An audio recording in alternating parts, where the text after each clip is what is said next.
Hey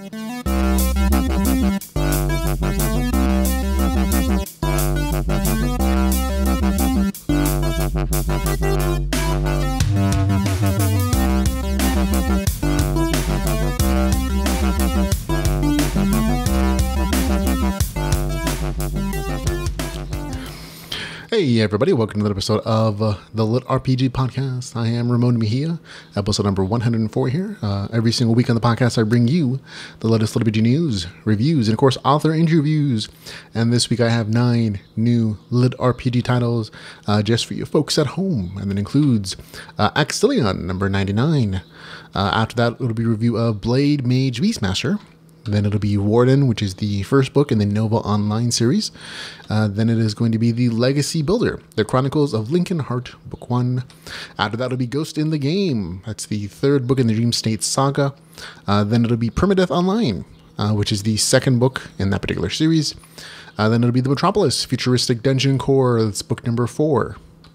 And then Chronicles of the Eternal, Volume 2. And last but not least, it'll be Akilla's Reign, Puatera Online, book number 4. But of course, we begin our show, though, with LitRPG news.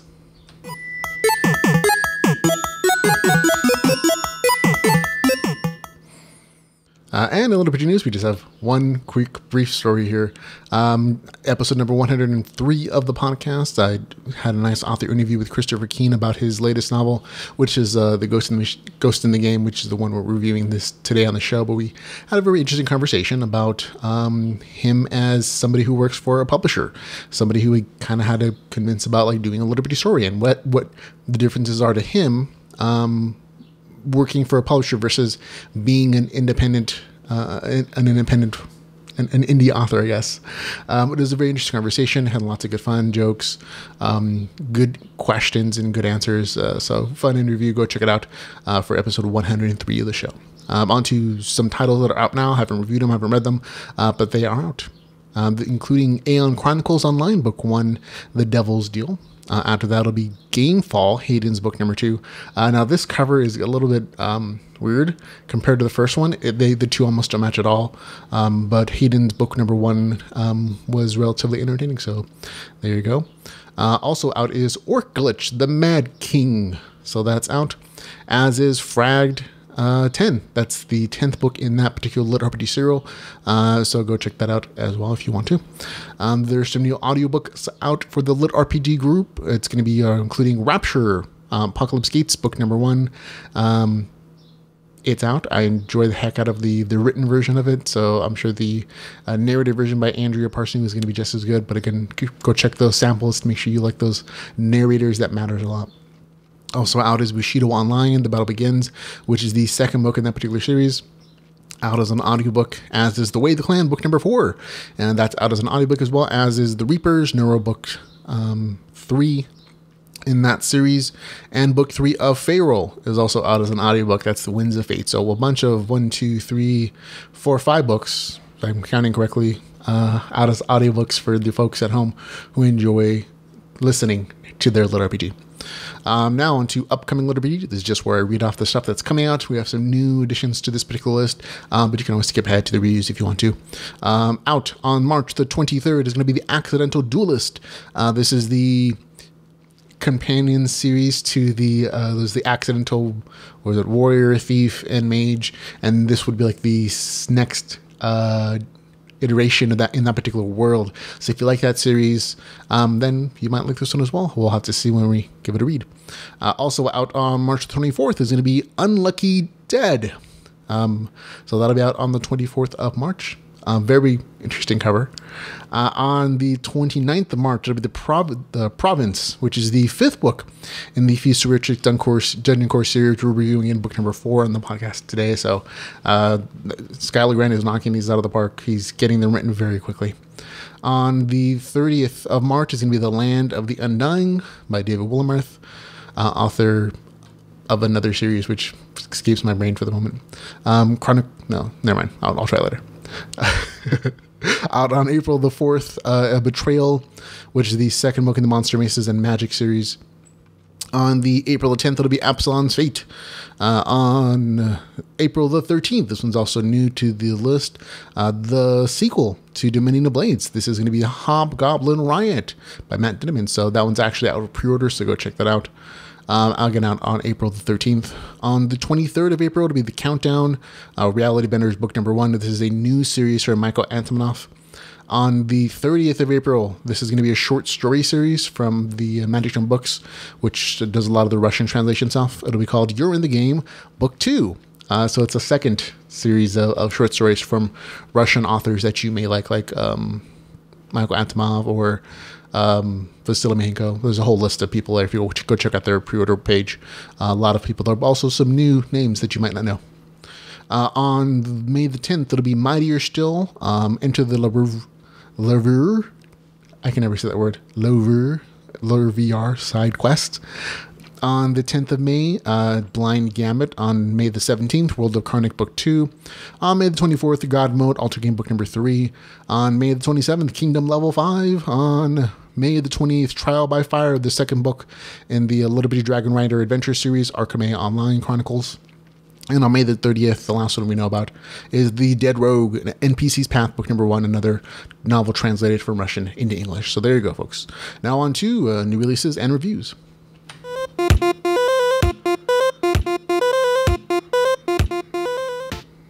Hey, folks. And first up on review section for the LitRPG Podcast is going to be Akillia number 99. Akillia 99, a LitRPG novel written by Matthew S. Cock. So there you go. This one is 568 pages, so nice and beefy. It is $4.99. It is available on Kindle Unlimited. I'll read you the author's description. Death isn't a big deal in the virtual world of online gaming, but after poking her nose where it doesn't belong, Dakota Mark finds herself running for her life, and reality doesn't come with a respawn. At 22, she's still slinging coffee at an Amazon cafe despite having a degree in programming. And it's not because she's unlucky, unmotivated, or even that she fancies herself an underground activist crusading against evil corporations. Hunting for a real job would take away time from her game. Akillia 99 is the world's most popular multiplayer online experience with a universe containing billions of planets to explore. Ever since video games broke the screen barrier, plugging players fully into their characters, reality just can't compete. Cognition System International announces a $10 million prize to celebrate the release of the next generation Neuro 4 interface helmet. After her crew decides to try chasing the money, Dakota discovers a sinister intent behind the new technology. Going public threatens the lives of our friends, but keeping CSI secret could destroy the very fabric of society. So there you go. So there's definitely some implied thriller stuff here. And I gotta admit, this is one of the better stories that I've read this week, which was surprising because the cover doesn't scream LitRPG, even though the title name says it is. I think this is one of the more underrated stories that I've read in the last few weeks, mostly because when you look at the Amazon reviews, there only has a couple reviews. The Amazon rankings aren't particularly great, but the story itself is really engaging. I was surprised at how much I really liked it. It is an interesting mix of slice of life MMORPG adventuring, a video game contest stuff, and then a bit of thriller mixed in towards the middle and the end. The main character, Dakota, again, is a 20-something barista. She spends her time playing this great VR MMORPG called Akillia 99 with her friends online. And again, there's a $10 million prize when the new full immersion helmet comes out. And, she wants to go after it because she works as a barista so she can continue her gaming. Which a lot of us can probably, empathize with. And she finds the original question for this, which is not a big deal because everybody else is finding it. It's a contest. But when she figures out the first clue before everyone else, then things get a little heated and her team kind of decides to go and chase after this entire prize quest. Unfortunately, again, they stumble on something a little bit shady along the way and it puts their real lives in danger. The game stuff in the novel, really spot on. You can tell that the author has tons of gaming experience. There's way too many little tiny insider gaming jokes. The game mechanics in the novel are going to be familiar to you if you've ever played an MMO or an RPG. But they're also fleshed out enough that you can kind of pick out a class that you would like to play in this VR world. So there's enough information spread out. There's never really an info dump, which is nice. All the information, whether it's character background or things about the game world or the real world, it's all spread out very nicely over the course of the first 30 or 40% of the novel. And I kind of like the game world a lot because it's a sci-fi space kind of game. And there are a lot of cool character classes. And I particularly like the Technomancer. It's kind of a fun class to kind of see. And again, when you're reading the beginning portion, especially like the first, like the novel starts you off with the main character in the game doing a mission. And you can tell from like the get-go that the author's a gamer. There are both sci-fi jokes in there, sci-fi game jokes, and also MMORPG jokes. The first quest actually reminds me a lot about the stealth and sci-fi stuff from Deus Ex. And, it's done really well. There's a lot of good world-building game in terms of like both the game rules lore and the way the game rules works, and also the world. And it's just like this is really flushed out. The story kind of switches between the game rule storylines. When the first portion of the story is a lot of like just the main character playing games, going on quests, doing these little side quests before it starts off on that main contest story arc line. But it switches between that and her real life, where it gives you background information on her, and all that is really done well, I have to say. Like it creates a world in the future where you can empathize with the main character and why she games and why she's not employed, even though she has a degree in an actual field of study, because the world has shifted away from employing humans and not being automated and a lot of stuff like that. So it's not too much information that bogs you down, but it's enough to kind of flesh things out. And I kind of like that about it.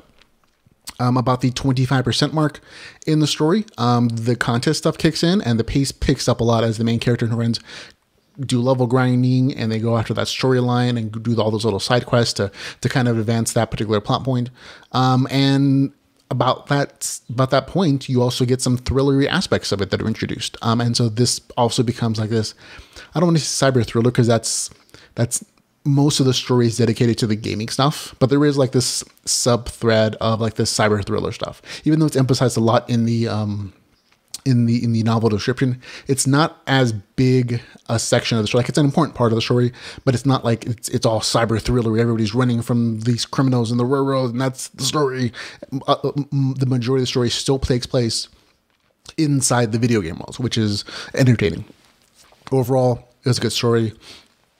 I never felt like the story was forced in any way. All the decisions, even like the bad ones the characters make, they felt really natural for them to make. And the quests were always entertaining. None of them were like fillery. I mean, like I think some of the quests are just there as jokes, like experiential jokes, like gamers can relate to like, oh, this is like this weird quest that we've all done. But they were all still very entertaining, even like the side quests. So all around good, fun read if you're looking for a sci-fi story with a strong female lead. This is going to be up your alley. So it gets a nice, good score of 7 out of 10 for me. And that's Akillia 99, a lit RPG novel with a score of 7 out of 10. So there you go. Okay, on to the next story, which is going to be for the Blademage Beastmaster. So I'll have to score down for that again. And here we go. Okay, it is 272 pages, $2.99. It is available on Kindle Unlimited, written by Deck Davis, of course. He's actually an author who's done quite a few Little Bitty series, but they never seem to get past book number 1, which is always kind of disappointing because some of them are really good. Some of them aren't, but they're always just like, oh, he put another book number 1. Again, when am I going to see a book 2 in these other series? But again, it's 272 pages, $2.99, available on Kindle Unlimited. Here's the author's description. Charlie Nayer is a good guy, but he's never been great at multitasking. When Larnick, the god of corn, sends Charlie into a fantasy game, he just can't help himself trying. By combining his love of daggers, magic, and animals, he becomes the Blademage Beastmaster. With a dangerous new pet, a deadly selection of daggers, and some awesome spells, he must make allies and kill monsters as he walks his path of glory. If he can do that, he just might create a legacy for himself. He used to work in an office when he was a paper pusher filled with spreadsheets and made coffee. Now he casts, conjures, stabs, and tames. There we go. This story is kind of an XP grind. And I mean that in that the main character, Charlie, is transported to a game world by some guys who have a bet. And once there, he basically just grinds for XP, whether it's doing quests, killing monsters, or doing something else that's related to the story. That's kind of what this is. It's very slice of life in that there's no like real plot for him. He's not trying to save the world. He's not trying to do a particular thing. He's just trying to become more powerful, almost for the sake of itself. And he unlocks class skills. He increases his magic. I have issues with that in particular, but overall, he gets a lot of the loot, which is increasingly powerful. He never really gets bad loot. And basically, he grinds a lot of XP doing quests and social quests and a bunch of other things. And if you're in the mood for like a fun, well, I say fun, but it's an uncomplicated, action-oriented story, this isn't boring, and this might really be up your alley. I thought things personally went a little too easy for the main character. Like there was really never a challenge for the guy. And in this game world, the main character in the beginning, it's really clearly established, he can die and he'll respawn. And there's really no issue with that. So I found it really weird that he never died in the story. Like, out of all the quests he did, of all the things he did, he never dies. And that to me is kind of a wasted opportunity, because you set it up so that's a possibility, but that kind of just shows like, oh, nothing's really challenging for this guy. Like nothing's like super easy necessarily, but it's never really like a challenge. He never really struggles. He makes friends super easy despite his stats. He just happens to find all these great weapons and abilities and magic powers. And he's just kind of shut along on these different adventures, and that's fine. Nothing wrong with that.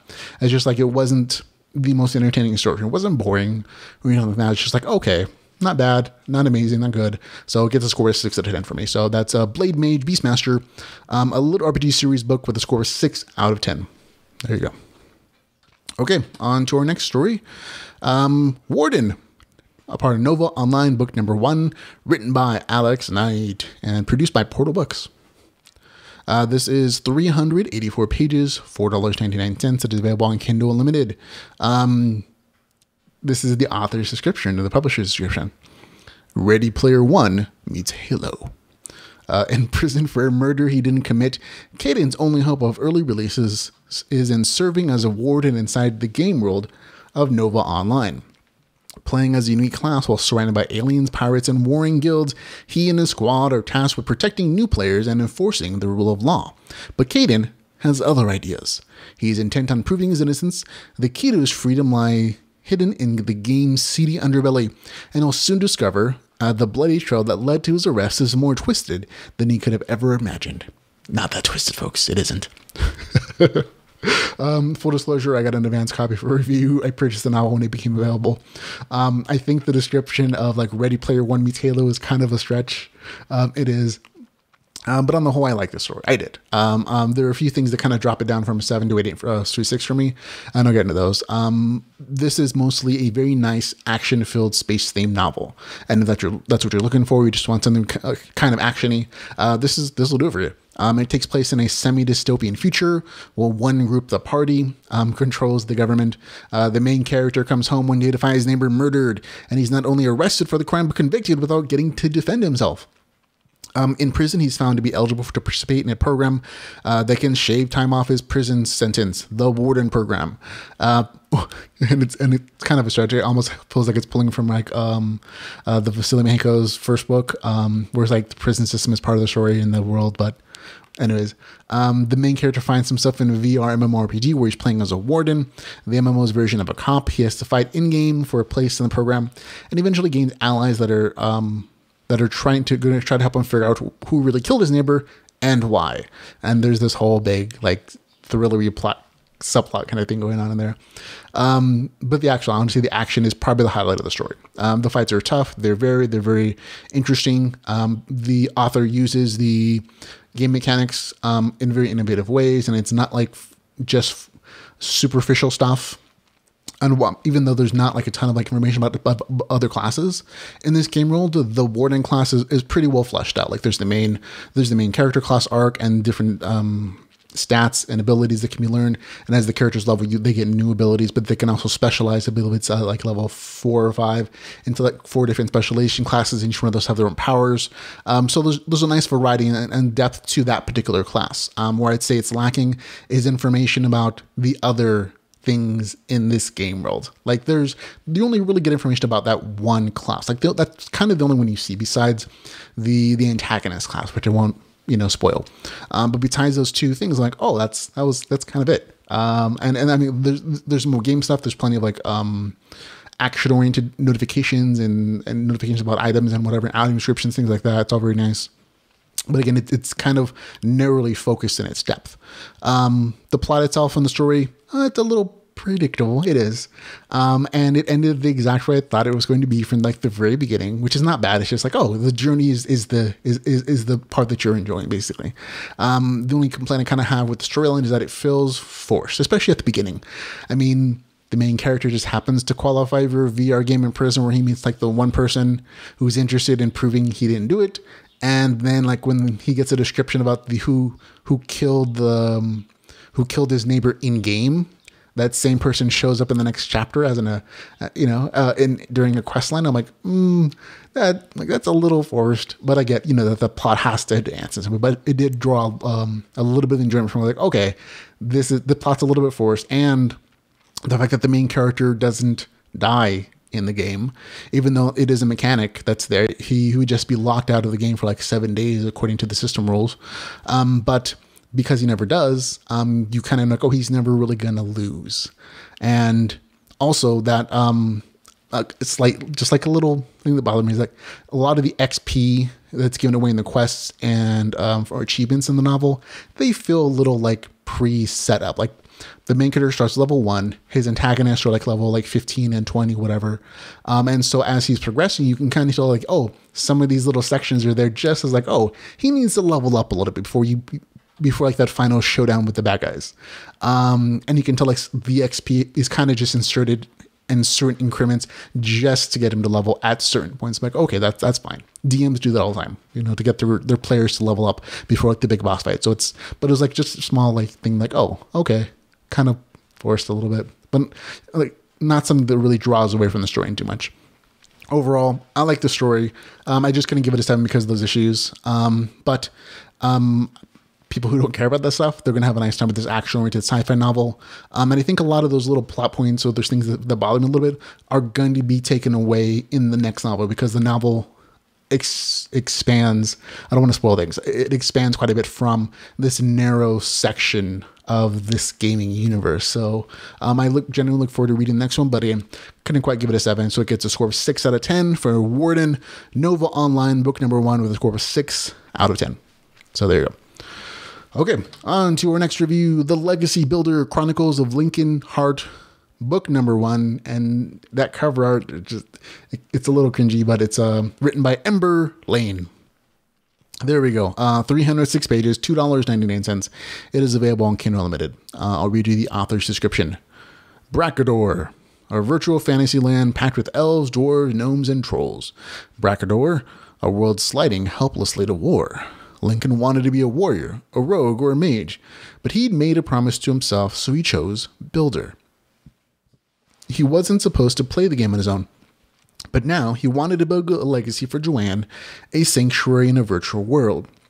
He was supposed to be a place where folks could come to get away from the terrors of the land, and a utopia he could create with his bare hands.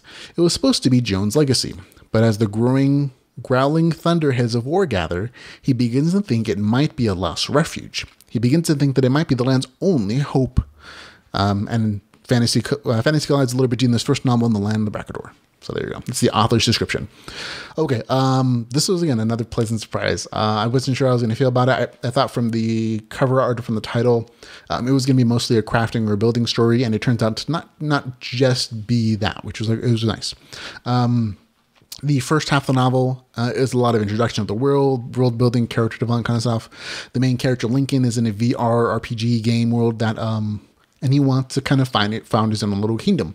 But first he has to make a place. He has to find allies to get him there and to survive the adventures that it takes to get there. And that's basically the first half of the novel. You get a lot of introduction to like what this world is, how it's shaped, culture. And it's a very interesting read. If you're into like game lore, I think there's a lot of good information there. If you're not into that stuff, there's still the action adventure stuff. Although it isn't like super actiony, it is very interesting adventure story, if nothing else. Now at the 50% mark, things shift into the town building or the kingdom building side of it. But it's even then, it's not just that. It's still very adventurous, and there are quests and problems that the main character has to solve along with his allies. And even though they're a little more socially oriented, the game mechanics and the story, they're fairly standard. Nothing really innovative here. The main character has experience points levels. He can assign points to his stats when he levels. Skills and abilities are learned from either someone taught or that they're just practiced, and then they're learned and they need to be increased through training or through just earnest effort. The town building stuff it's more like resource management stuff than it is like him necessarily like building a full-on house or building a full-on kingdom. It's kind of set up like an RTS where like the main character has somebody who tells them like, oh, you have so many resources and it'll cost you so many wood and stone and food to make this particular building, or to increase your worker population of like NPC workers and stuff like that. And the main character also does social quests like advance the storyline in that respect as well. And they're interesting, but again, they're not particularly action focused. And again, this whole story is really not actiony. Like there are a handful of like action scenes and they're done well, but again, not the focus of the story necessarily. Overall though, I thought it was a good read. If you don't mind a bunch of like world building and lore stuff, the first half will be interesting. If you don't like that kind of stuff, it might feel a little bit of a drag because the pace is a little bit slower in places. But overall, I still liked it. But again, I like town building stuff. I like crafting stuff. I like those kind of things, as things that I read. So I enjoyed it. I give a score 7 out of 10. That's the Legacy Builder, the Chronicles of Lincoln Hart, book number 1, with a score of 7 out of 10. So there you go. Okay, on to the next review. This one is Ghost in the Game, Dream State Saga, book number 3, written by Christopher Keene. And so this starts our series of novels. So things in a series. Okay, this one is 244 pages, $3.99. It is available on Kindle Unlimited. Here's the author's description. Noah has made a deal with the devil. In return for access to Wona's inner circle, he must guard the Dream State game. It could be worse. After all, the Dream Engine saved his life, even if it ended so many others. But his new alliance didn't come without a cost. It turned many of his friends against him. Luckily, the company has assigned a new team captain, a new team, Catastrophe. By leading, Catastrophe takes a dangerous turn. At the grand opening of a new game zone, a vicious attacks puts the Wona president on edge. As Noah digs deeper, he discovers hacking beyond anything he's ever imagined. In order to protect his virtual refuge, Noah must repair his broken friendship and work with Wona's own lackeys. If Noah can't stop the hacker, more than the Dream State is a risk. Dark secrets lurk behind this mystery, secrets that go back to the creation of the Dream Engine itself. That's a very long novel description, and it hits a lot of the main points of the story. Unfortunately, it's been about a year since the second book in the series came out, so you might not remember who any of those people are. I know I didn't. When I first started reading, I was like, wait, who are all these people? I don't remember them. But the author does a really good job of like reminding you gradually who everyone is, what are their relationships, what the ongoing plot of this series is. And so, you don't have to necessarily go back and read book 2 or book 1 to get it. But it took a few chapters on it to kind of jog my memory and sort it all out. If you don't remember, book 1 in the series is a story about Noah, who is in a car crash. And he had his mind connected to an immersive virtual fantasy game. And he had to stay there because he was in a coma. And so to keep his mind active, the doctors hooked his brain up to this thing. And so he's kind of there, but he can't die necessarily because if he dies in the game, it might be too big of a shock for his system and he'll die in real life. It was one of those. And then there's this thread like the car crash wasn't really an accident and somebody was really evil and hiding company secrets and they wanted to keep them hidden. And that's kind of the beginning plot of that story. Book 2, Noah's back alive. He's on his feet, but he's trapped in an asylum. His friends he made in the game rescue him. And together they kind of search for the evidence to bring down the game company. He thinks he's responsible for his accident, for the car crash that hurt him and killed other people. Only Noah at the end of that novel makes like this one at the end, but he makes it a surprise decision to be evil and decided the game company. And honestly, that was kind of the biggest complaint for a lot of readers in book 2, and that the main character goes evil and it doesn't make sense to a lot of people. In book 3, that's reversed again. So you don't have to worry about that. Like honestly, if you don't like that part of the story, book 3 changes that again. Noah is kind of a good guy again. He's working with the other characters in the story. It's a big turnaround. And there's this whole plot like, discovering like who these evil screamers are who are just able to kick people out of the game, like log them out forcefully with their scream. And who's really been behind all the illegal beta tester experiments, who ranged the car crash for nose, and who did the illegal beta tests and who murdered those people and everything else. There's still plenty of dungeon diving in this novel. There's fighting. There is like the novel itself mostly feels like a cyber thriller. Like that's a big portion of the story. Like there's still those other things. There's still like dungeon stuff and getting new weapons and trying those out. Nobody really levels anymore or increases in power because they kind of hit that level cap in the story. So that aspect is a little bit gone, but all the game mechanic stuff you had from the other stories is still here. That's mostly what it is. It's figuring out, who's behind all these bad things happening? Who's the real villain? And that's the story. And so I thought it was interesting. I actually had a good time with it. And I'm not going to spoil who did it, but it wasn't the person that I thought it was. So I'm like, that's a nice little twist. So good job there. I had a good time just kind of going along with the ride. It gets a score of 7 out of 10 for me. I enjoyed it. That's again, Ghosts in the Game, Dream State Saga, book number 3 with the score of 7 out of 10. So there you go. And if you want more details, go listen to the episode number 103 of the podcast, where I talked to this author about his story in particular. So there you go. Okay, on to review number 6. Perma-Death Online, a LitRPG adventure, book number 2 by AJ. Sorry, yeah. I always mess this up. It's either DJ Chaudhary or AJ Chaudhary. The lettering here just makes it harder for me to see. But either way, Perma-Death Online, book number 2. It is 158 pages. It is $3.99. It is available on Kindle Unlimited. So page count wise, it's a little expensive. But here is the author's description. Sorry, no logging out. What if the log out button stops working and you get forever stuck in a VR MMORPG? Rohan and his friends continue their struggle against Death 13 and the Kotarish gang, and they must find the pieces of the artifact that can be used to destroy Death 13. The odds are against them, but their only option is to push on.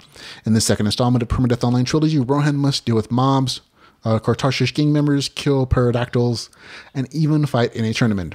It's not going to be easy, but Rohan must not lose hope at any cost. So there you go. If even just reading the author description, you can tell that the English is different than it is in America and in maybe Britain. So that's that was probably the biggest drawback for a lot of people who read book 1 is that this sounds weird. And that's mostly because it's not written by an American author. It's written by somebody who lives in India. So it's a non-native American writing this story, and you can tell in the way the phrases are written, the way that the sentences are structured a little bit. And there are, of course, also actual technical issues with the writing that are throughout this novel, throughout the first one. And it is what it is. However, I'll admit, I don't have an issue with that personally. Like I reckon I only mentioned it because I know other people do have issues with that, and they'll read the first couple sentences and I'm like, nope, I'm out. So I'm just letting you know in advance that it'll be a problem for people who have issues with that kind of stuff. For me though, I actually like this one better than book 1, and that's mostly because I think I understand what was happening in book 2 a little bit more. Like this entire series, like book 1, 2, and 3 is actually one long serial story that's published somewhere else, and it's being kind of chopped up and published, edited and whatever, and put online, and put on Amazon, I should say. And so this is the second book, and it literally starts it starts right at the end of book 1. Book 1 ends, and this one is just a continuation on. But the explanation of what happened in book 1, like the big thing about Death 13, what it is, who made it, whatever is, that's all explained at the very beginning of book 2. So it's like, starting out, this was like, I understand what the heck is going on.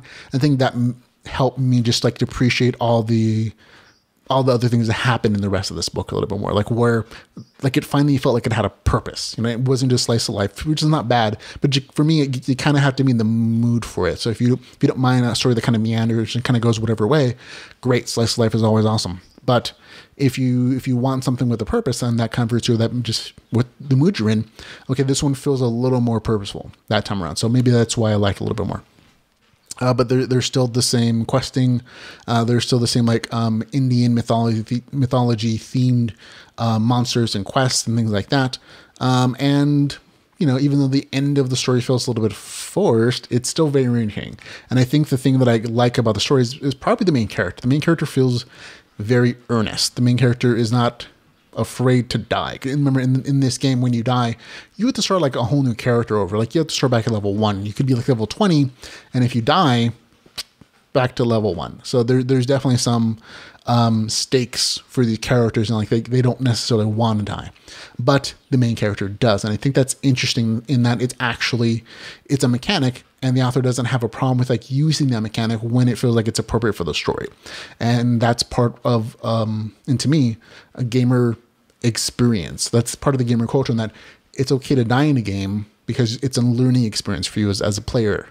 And I think a lot of stories, for some reason or other, just kind of shy away from that because they feel like, oh, that makes our character a loser, or it makes them something like it's a huge detriment. Or they're used to like a fantasy story where if the player dies, that the main character dies, well, that just means the story ends. And that's not always necessarily the case in a LitRPG story. Like, dying is a part of the RPG experience, especially like in MMO where you'll respawn, just somewhere else, and you can come back and try again, maybe, learn from your death.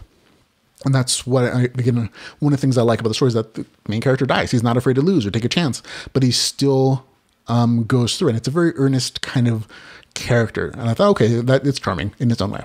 But again, I totally acknowledge that there are language issues here. So because of that, I'm going to drop it down a little bit. Gets a score of 6 out of 10. It will probably be close to like 6.3 if I was doing points, but I don't. So it's just a score of 6 out of 10 for Perma-Death Online, a LitRPG Adventure book number 2, with a score again 6 out of 10. So there you go. Okay, next. The Metropolis, The Laboratory, book number 4 by Skylar Grant. It is 208 pages, $3.99. It is available on Kindle Unlimited. Here's the author's description. Emma has come far since being the artificial intelligence housed in an underground laboratory. A full city is now at her command, and with that strength comes the need to maintain it. Resources are in short supply, and the threats out there in the world are bigger and more dangerous than ever. It is time for some upgrades. Okay, this series, much like the author's other series, is kind of shifting away from what it was originally. The other series that he had started as a dungeon crawl, and then it went way in a different direction eventually. I think it's like a 6 or 7 book series. This one is kind of doing the same thing, but it's still shifting with the same characters, the same concept. Like, nobody's really shifting as an individual, but it definitely it's going from that dungeon core experience that was book 1 and part of book 2, and it's becoming more of like, oh, this is a larger resource management adventure where it's more about combat and more about like exploring this world and just taking on harder and harder opponents, very much like a DBZ style kind of experience. Like, oh, every season is this, oh, harder characters, that kind of thing. In this particular book, Emma, the dungeon core, who's more like an AI core, is now in charge of an entire city. She's gone from a laboratory, which is kind of a dungeoning experience, to a ship, to a district, and in book 4, an entire city. And now she has to not only manage like a scarcity of resources to like control an entire city and to provide for it, but she has to deal with the demands of her district lords, some of whom were just enemies in the last book. And so that's also a new component of the story. It's about resource management, but also personality management, and also getting people to do things to benefit you and the group as a whole instead of just themselves. A lot of interesting things like that. There's still like the upgrade options or creation of like new entities or weapons based upon the research that she can get done throughout the novel. But that part of it is definitely more muted than it was in books like 1 and 2. So like I said, again, kind of just shifting away from that portion of it. The storyline itself, again, it's just getting more difficult opponents to fight with is kind of the theme of each individual book. And this time, not only the main character has to deal with like somebody who has like these time rewind powers, but also like a different group, which are like godly powerful foes. I'll put it that way. But again, this is a very action focused novel, and it has a relatively fast pace. And like one of the complaints online on the Amazon was like, it felt really short, and that's because it's very fast paced and it's very action oriented. And hopefully, if you enjoy that kind of stuff, you're going to enjoy the novel. Again, it's shifting from that dungeon stuff, but it's still maintaining some of those properties like, resource management, research projects, creation of weapons and soldiers. So you can still feel like it's progressing in a way. For me, I don't mind. I had a good time reading it. Score 7 out of 10. That's the Metropolis Futuristic Dungeon Core with a score 7 out of 10. There you go. On to number 8, Chronicles of the Eternal, volume number 2 by D. Wolfen.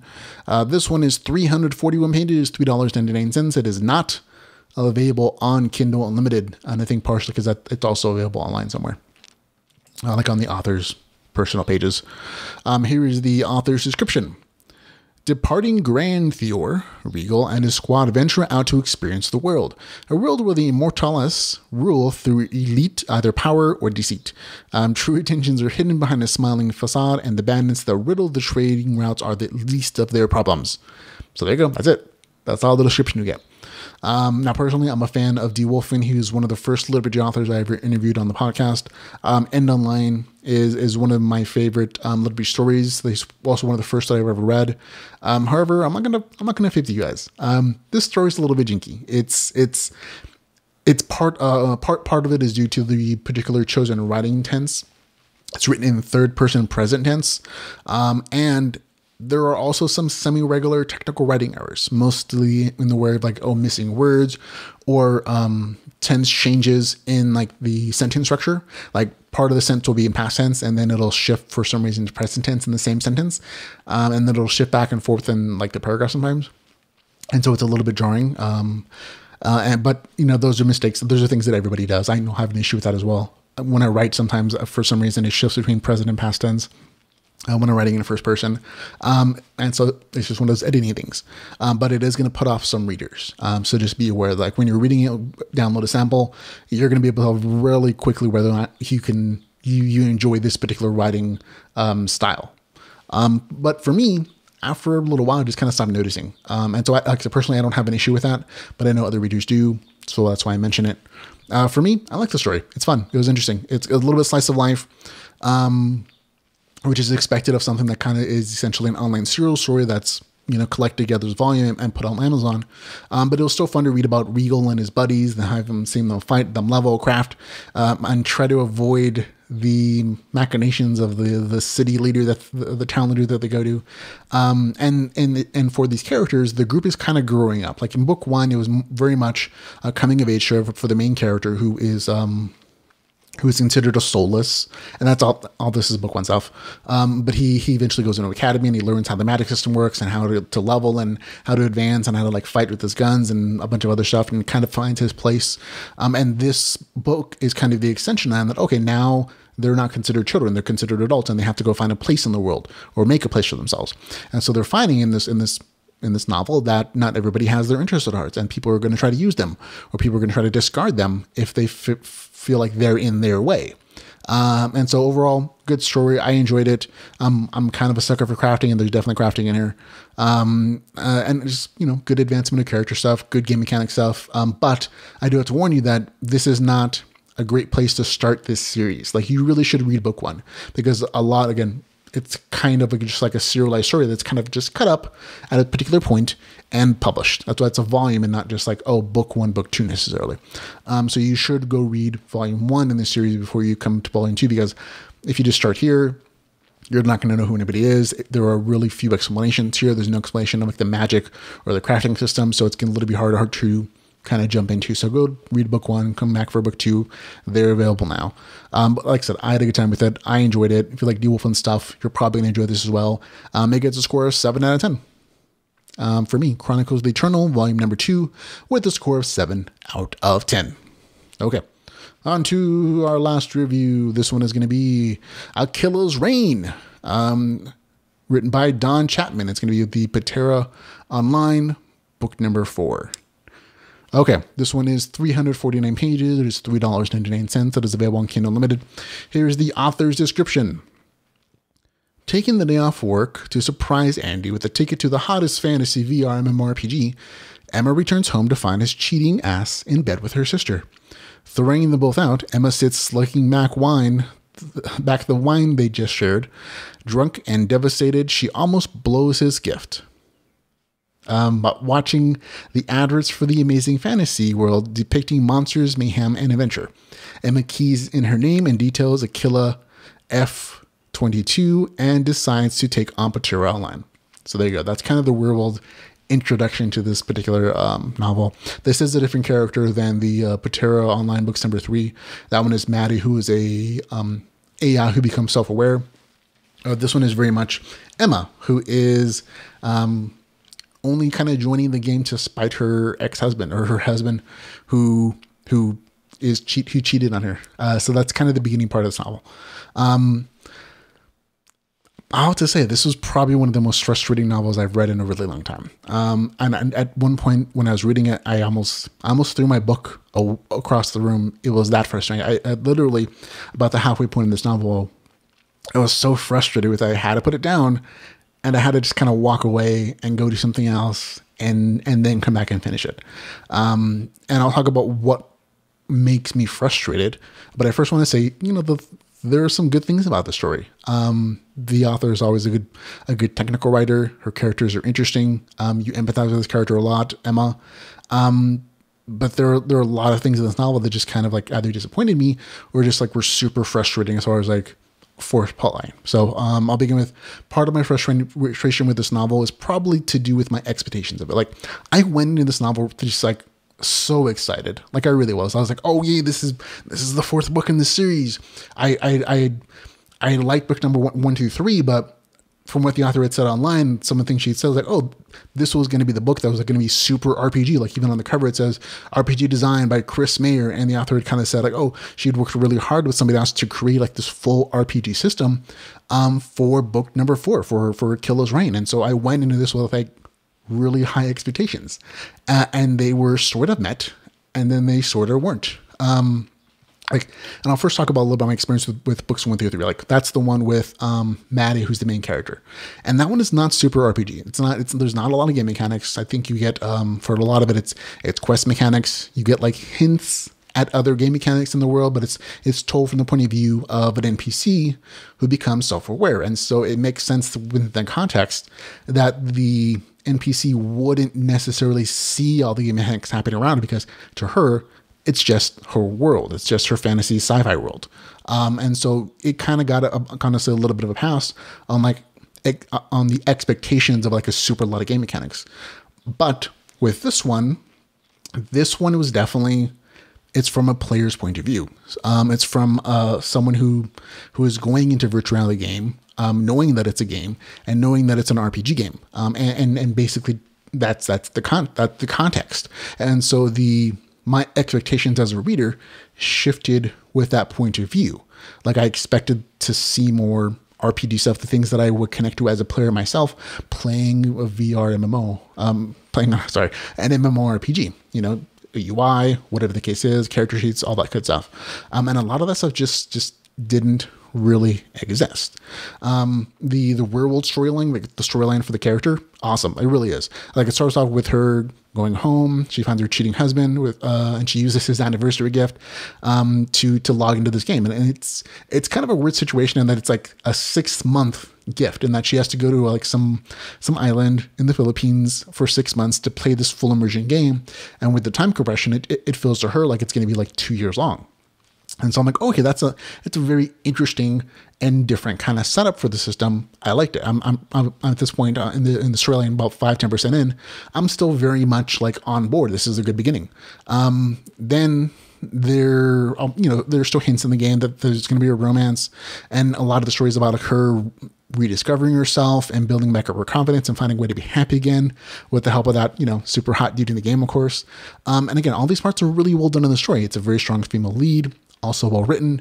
And her arc is very nice. And then she starts off feeling bad about herself and lacking confidence. And by the end of the story, she's leading like a whole complement of warriors in battle and all that. Again, all that stuff is really well written and described. You have plenty of empathy for the character.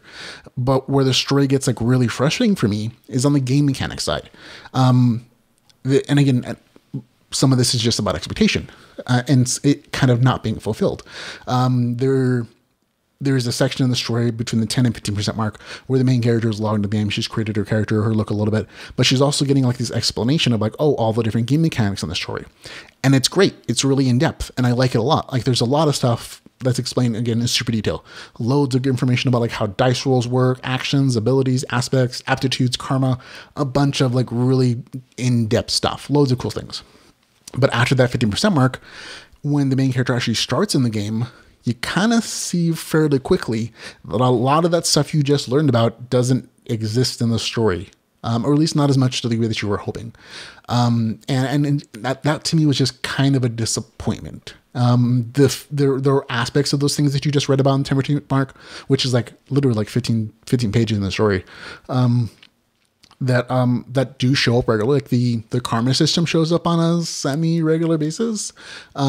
In that, you know, she does a good deed or she completes a quest and she gets a karma point. She can apply it to either her character stats, aspects, or to her ability to learn a thing. But again, and then there's just notifications after that between like the 15 and 30% mark that show up on a fairly regular basis. Like things like her being notified that she learned a new action like breathing or walking, or she learned the action of like projectile vomiting. And you kind of realize that it's kind of inserted almost like this running gag, which is fine. It's not a problem.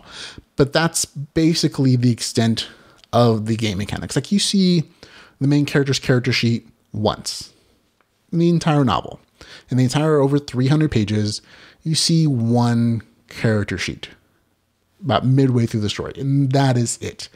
And again, a lot of even like those game mechanics that I described to you, after about the 30% mark, they just get less and less seen. They just start to fall off.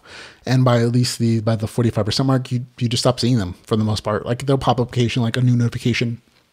But overall, like all those great things that you read about in the 10 to 15 mark just aren't there. Or at least they're like, maybe it's just bad expectations for me. But again, with such an in-depth system that was created, not by the author, of course, but by Chris Mayer.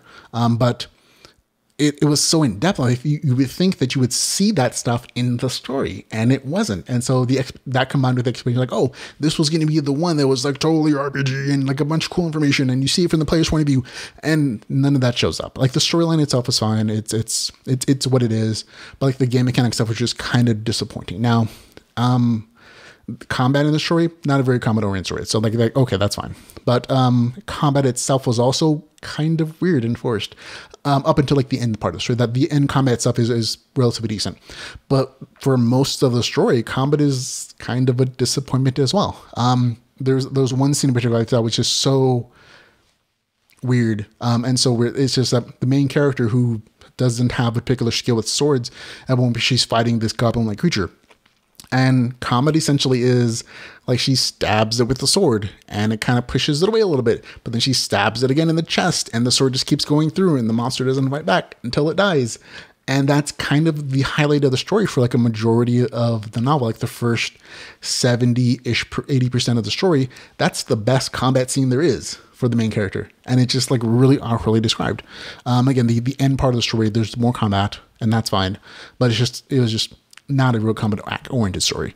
But the biggest thing that kind of made this a negative review is how frustrating the storyline was and that it felt so forced in so many different places. So much so that I had to put it down so I wouldn't have to buy a new Kindle bike because I threw it against the wall or whatever. And then I have a few examples in the written portion of this review. I'll go over a couple of them just so you can see what I'm talking about. But there are a lot. Like in my notes and reading this story, I counted at least like a dozen times when I wrote WTF, this doesn't make sense. And it just happened so many times, but I'll give you just a couple of brief examples so you kind of see what I'm talking about. And again, this is slightly spoilery, so if you don't want to hear this portion of it, skip ahead at the end. It gets a score of a 4 out of 10, not a positive review. But here are the examples, and again, they're a bit spoilery, so if you don't want to hear them, feel free to skip. Okay. The main character is Akillia. Emma. In the game, she is basically, her initial quest is to go help gather the dragon poop from another land so that it can be used in this land to help fuel the magical wards that keep monsters out, okay? It's a whole thing. But on part of the journey, she is sent off to kind of go and get access to her ship. And when she goes, she has to convince some cat people to help take her and her group apart the ocean, but he's by herself. And that cat person she meets at one point just kind of says he refuses to give her a name because in whatever culture, whatever magic system it is, that's not really explained. He says, oh no, if I give you my real name, you can use it in a really bad magical spell. So I'm never going to tell you my name, because it's, it can be used in bad ways. Then literally like 2 paragraphs later in the story, that same character is giving her his name and then announcing that she's now part of his family, so of course they're going to help her in any way they can, and like getting this ship into order and a bunch of stuff. And it was just one of those experiences. And this wasn't even the first one. This was probably like the 3rd or 4th one in the novel where this happened. This is just one of those like really straightforward days. I'm like, oh, that doesn't make sense. Where like, oh, that's a weird shift in tone, but like, okay. You can kind of let it go a little bit. But then a little later, like the main character also saves like the grandpa cat person in that story. She sees him and she sees him clutching his chest and she just knows he's having a heart attack and that she has to go save him. And so the granddaughter, who's a mage, comes back and she tells her, she's like, oh, granddaughter, you use your attack electric spell to save and to restart his heart. Only this main character shouldn't know that this daughter has an electric spell because it hasn't been shown yet. And she definitely doesn't know how the magic system in this world works. But, her commands are followed and the grandpa saved. And it's just like one of those things like, oh, that worked out surprisingly well, considering that the character kind of had foreknowledge that she shouldn't have, about both the magic system and also what this other character is working on. And then like this is probably the weirdest one for me is like, after she saves the grandpa, he gives her this magic talisman, which is the like the family heirloom, and its item description basically says the wearer of this item can communicate with all the sea life in the world, in the ocean, and also command it. And I mean, which is kind of an OP power, makes her like Aquaman, great, but it's kind of where the shit gets it. But that's not the weird part. That's not the part that felt super forced. In the very next scene, that main character uses that same item to create like this huge magical shield around the boat that's going to like crash and fall into the ocean for whatever reason. And she creates this magic shield that saves everybody and stops it from hurting people, except that power is not associated with that particular item. It's literally like this power that she grabs the item, the same item that gives her the fish talking powers, and suddenly she can create this huge magic shield for no reason whatsoever. It's literally out of nowhere. And the way it's kind of waved away saying, oh, the goddess of the sea spoke through you, and that's the reason that you could do that thing. And throughout this entire story, this same magic item, this same like necklace thing, is used to contact the dead, speak with the guardians of the land, talk to the game itself, and it kind of just becomes this like doohickey of like problem solving. And again, it's used. These are just like a few examples like how forced the story was in like a lot of different scenarios. And part of that forcedness is kind of explained away later in the series and actually in the novel, saying that, oh, the game was shaping itself because it needed you to go do a thing to help save it. So the game was really saving your life and it stopped you from drowning in the ocean, even though you should have drowned, and a bunch of other things. But for me, it just still felt like, oh, that explanation comes towards the end of the novel. And so all these other things still felt super duper forced. And that for me kind of ruined the entire story, because whenever I feel like a main character or a character doesn't have agency, like she's always going to do well, she's always going to be saved, and nothing's ever going to go wrong for her. And it kind of ruins the entire concept of the story, and that she has agency, she has the ability to change and to grow. In the case where it's so forced, it feels like, oh, she's being forced to grow. She's being forced to go in a certain respect, whether it's from the author or from gods or from aliens or interdimensional, whatever they are in the novel. And it's just that expectation of like that story arc of like being free and being able to do things in this novel just was like a direct conflict of what was else in books 1 through 3, which was the main character being freed from her constraints, being able to have agency despite her programming. And so this one was just kind of a huge disappointment in that respect. Well, because again, maybe it's just my personal thing. Like I have an issue with plot lines that are super horsed. But whether that's the case or not, it just frustrated me to heck when I read it. And I didn't have a good time with it. I actually, in my own brain, had to think of the story not as LitRPG, but as a fantasy story. Where like, okay, any weird things are just way with magic, even to finish it. And that's how frustrating it was for me. But I finished it. It didn't really work for me, unfortunately. As a fantasy story, it would probably be okay for most people. If you look at it that way, it would get like a 6 out of 10. But as a LitRPG, there's just so many logic issues, so many issues with the game mechanics not being as I feel like they were promised to be, especially with like that huge like info dump in the beginning, that I just didn't enjoy it at all. It gets a score of 4 out of 10 for me. For Akilla's Reign, that's a score of for Akilla's Reign, Puatera Line Book number 4, the score of 4 out of 10. There you go. And again, like the author, like her work in general, just this one just did not work for me. So there you go. Okay, that's it, everybody. End of the show. Thank you for hanging out, for listening, for watching the show. If you want to follow us on Facebook and Twitter and Patreon, on YouTube, you can find all the ways to do so. I will link in the show notes for all those places. Of course, if you want to support us in any way, shape, or form, you can find all the ways to do so at litrpgpodcast.com/support. Remember, this podcast does not exist without your support. You guys pay for this, a lot of different ways, whether all the ways you support it. So thank you for supporting. Thank you for listening, for watching. And until we can hang on again, ladies and gentlemen, remember to go read some LitRPG. Goodbye, everybody.